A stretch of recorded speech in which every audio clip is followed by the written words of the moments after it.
किंवा एकदा मी निंबू। Hello friends, welcome to Shweta's happy space. कशा आहात तुम्ही सगळे? आय होप की तुम्ही सगळे ठीक असाल। सो आज आहे गणपतीचा 6वा दिवस, तर आज छोटासा प्रोग्राम आहे आमच्या सोसायटीमध्ये, तर म्हटलं की आत्ताच व्लॉग स्टार्ट करूया। तर चला तर मग करूया आजचा व्लॉग स्टार्ट। जाण्याआधी म्हटलं तुम्हाला आजचा ड्रेस माझा दाखवून द्यावा, तर हा आहे जो मी ड्रेस आज घातलेला आहे। सो ही आहे अद्वैतची परफॉर्मन्स, मार्शल आर्टची परफॉर्मन्स केली सोसायटीमध्ये आज। गॉट टॅलेंट असं होतं आणि हे बघा किती सुंदर लाठी करतोय हे अद्वैय। आजकाल मुलगा राहो की मुलगी त्याची गरज बनलेली आहे सेल्फ डिफेन्स, मार्शल आर्ट हे सगळं शिकण्याची। सो ही आहे आमच्या सोसायटीमधलीच मुलगी, जो बघा किती सुंदर कराटे खेळते आहे आणि हे आहे त्यांचे सर। सो खूप छान शो झाला आणि खूप छान प्रतिसाद मिळाला आमच्या सोसायटीमध्ये या शोला। सो आलेली आहे मी घरी, फक्त एक परफॉर्मन्स पाहिलं मी, तेही अद्वैयाचं, कारण कबीर राहतच नव्हता तिथे, सगळीकडे पळत होता आणि मग आम्हाला तसं पण काही परफॉर्मन्स बघता तर येत नव्हतंच। तर मी म्हटलं की चला, आणि तो खूप रडला घरी आल्यावर कबीर की मला खाली जायचं आहे, पण तो राहत नव्हता, त्यामुळे मग मला आणावं लागलं आणि रडला रडला खूप वेळ आणि आता तो झोपलेला आहे। तर मी म्हटलं की आज मग तो झोपलाच आहे, तर आज मी तुमच्याशी माझं नाईट रुटीन शेअर करते। सो चला तर मग करूया। जसं की मी तुम्हाला या अगोदर पण सांगितलं की आमचं जेवण वगैरे 6-6:30पर्यंत होऊन जाते, पण आज आम्हाला 6 वाजताच जायचं होतं खाली, तर आम्हाला वेळच नाही मिळाला हे करायला, नाहीतर मी लगेच सगळं साफ करून घेते आणि कबीर पण होताच। सो म्हटलं की चल आता करून घेते, नाहीतर हे माझं 7-7:30पर्यंत ओटा साफ तरी होऊनच जातो। सो अशा पद्धतीने मी रात्री सगळं क्लीन करूनच झोपते, कारण की मग सकाळी अगदी आम्हाला 5-5:30पर्यंत उठावंच लागते, कारण मुलांची सकाळी शाळा, ऑफिस हे सगळं असतं। तर त्यामुळे मग घाई होते आणि सकाळी ब्रेकफास्ट, लंच हे सगळं असतंच। सो मी इथे ओटा रात्री धुवूनच घेते, मला धुतल्याशिवाय आवडतच नाही। सो छान वायपरनी मी सगळं पाणी काढून घेते आहे आणि ओटा साफ झाल्यानंतर मग मी भांडे घासायला लागते। सो सगळं क्लीन करून घेते, कारण थोडंसं पण जर काही राहिलं तर कॉकरोच होण्याची खूप शक्यता असते। त्यामुळे मी सगळं क्लीन करून घेते आहे, जे पण बर्नर आहे किंवा शेगडी आहे गॅसच्या, ते सगळं। आणि तुम्ही मागे बघतच असाल की किती पसारा करून ठेवलेला आहे कबीरनी। तर ते सगळं तर लहान मुलं जिथे असते तिथे चालतेच आहे। त्यानंतर मी मिक्सर साफ करून घेते आहे। रात्री एकदा मी थोडासा हात तरी मारतेच, कारण रोज मला मिक्सरची गरज पडतेच कोणत्या ना कोणत्या याच्यामुळे, त्यामुळे थोडं ना थोडं त्या मिक्सरला काही ना काही लागलेलंच असतं। आणि जे पण बरण्या आहे ते खूप असं चिकट होऊन जाते, कारण आपण फोडणी देतो, त्याला पण मी रात्री एक हात असा लावून घेते की जेणेकरून खूप जास्त खराब नको व्हायला। तर असं सगळं मी साफ करून घेते रोज, कारण की जर ते खूप जास्त खराब झालं ना तर मग खूप वेळ लागतो।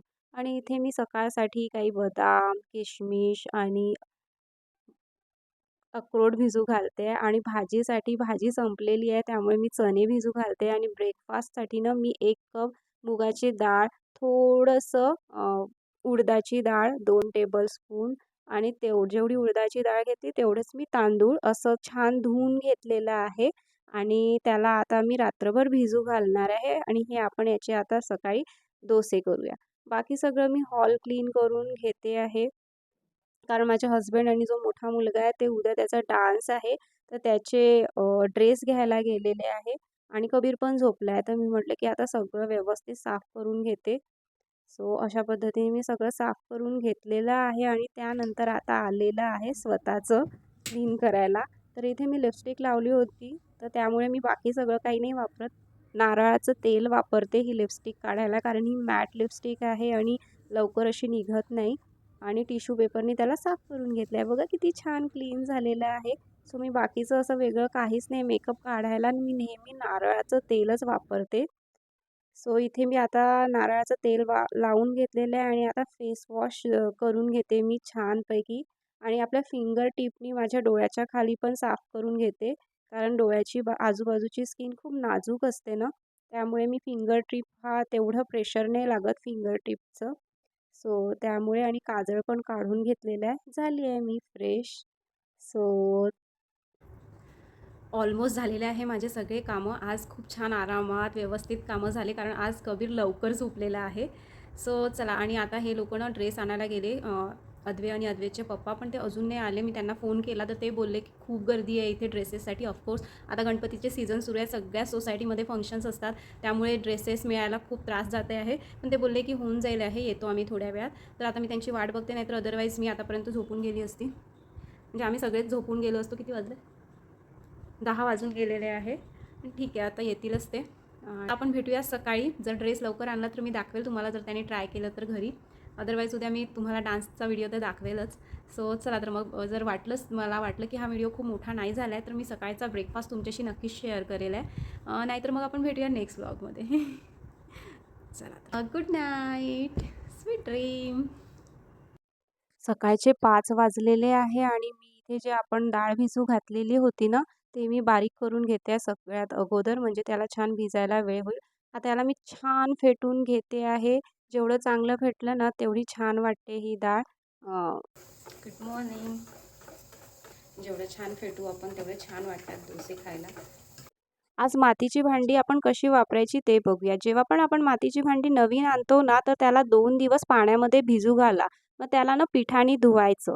पिठाने कसं धुवायचं ते आपण एंडला बघूच. त्यानंतर त्याला तेल लावून 1 ते 1.5 तास ठेवून द्या. तुम्ही बघाल की मातीचं भांडं तेल पूर्णपणे पिऊन घेईल. आणि जसं आपण बाकीचे भांडे वापरतो तसंच वापरायचं. फक्त जेव्हा स्टार्टिंगला गॅसवर जेव्हा भांडं ठेवतो ना, तर सिम आचेवर ते गरम होऊ द्यायचं आणि त्यानंतर अगदी 5-10 मिनिटात मग जसं तुम्ही बाकीचे भांडे वापरता तसंच वापरायचं. फक्त एवढं लक्षात ठेवायचं की स्टीलचा चम्मच मातीच्या भांड्यांना नाही वापरायचा. स्पॅच्युला किंवा लाकडी चम्मच वापरायचा. आणि बाकीचे भांडे कसे असतात ना, न्यूट्रिशन्स घेतात, जे ॲल्युमिनियमचे आहे किंवा स्टीलचे म्हणाल तर तुम्ही ते टिकवून ठेवणार. तुमचं पण हे मातीचं भांडं जे असतात ना, आपल्या जेवणाला अजून जास्त न्यूट्रिशन देतो. त्यामुळे हेल्थसाठी खूप बेनिफिशियल आहे ते. आणि मी तर म्हणेल की तुमच्या घरात एक तरी मातीचं भांडं नक्कीच असू द्या. आज मी जवळ-जवळ 6 ते 7 वर्ष झाले आहे मातीचं भांडं वापरत आहे. सो असं आहे. आणि त्यानंतर आपण जो पीठ केलेलं होतं, डाळ भिजवलेलं होतं, त्याचा हा डोसा आहे. थोडासा मोठा झालेला आहे पहिला डोसा, पण बघा किती छान निघालेला आहे आणि किती क्रिस्पी झालेला आहे आणि खूप टेस्टी आहे. प्रोटीननी भरपूर असा हा डोसा. सो तुम्ही पण नक्की करून बघा. सो इथे मी गॅस बंद केले आहे, तरी पण बघा भाजी उकळत आहे, कारण मातीचं भांडं थंड व्हायला वेळ लागते. त्यामुळे भाजी खूप वेळ गरम असते त्यामध्ये. तर आता आपली भाजी तर झालेली आहे मातीच्या भांड्यामध्ये. तर आता आपण मातीचं भांडं कसं धुवायचं आणि कशा पद्धतीने धुवायचं ते आपण पाहून घेऊया, ठीक आहे. सो मी यानं स्पॅच्युलानी पूर्ण भाजी काढून घेतलेली आहे. तर बघा ह्या छोट्याशा स्पॅच्युलानी किती क्लीन झालेलं आहे. आता पण जर मी काढायला जाईल तर अजून क्लीन असं होऊन निघेलं आहे. तर मीठ टाकून घेते मी यामध्ये. आणि निंबूचं जर वापरलेलं निंबू असेल तरी चालेल, आणि किंवा हे थोडंसं उरलेलं लिंबू आहे ते मी याने छान असं घासून घेते. पहिले तुम्ही थोडंसं पाण्याने धुवून घ्याल, मी विसरले, पण ठीक आहे, चालेल आहे. याला छान असं बाहेरून वगैरे सगळं असं धुवून घ्यायचं. पूर्ण निघून जाते जो पण काही वास असेल भाजीचा, काहीच राहत नाही. त्याला छान असं निंबानी आणि मिठाने छान घासून घ्यायचं, ठीक आहे. किंवा एखाद वेळेस तुमच्याकडे निंबू आहेच नाही तर मिठाने पण तुम्ही धुवू शकता. हे झालं. आता याला आपण पाण्याने धुवून घेऊया, ठीक आहे. हे मी पाण्याने धुवून घेतलेलं आहे. आता यामध्ये काय करू, आपण पीठ टाकूया गव्हाचं. सो गव्हाच्या पिठाने पण अजून छान साफ होते. मोस्टली मी गव्हाच्या पिठानेच हे साफ करते. आठवड्यातून 2 वेळा किंवा एकदा मी निंबू आणि मिठाने साफ करते. खूप इझी आहे हे मातीचं भांडं वापरणं. एकदा जर सवय झाली ना तर आपल्याला काहीच नाही वाटत. चला तर मग याला आपण धुवून घेऊया. बघा किती साफ झालेलं आहे आपलं भांडं.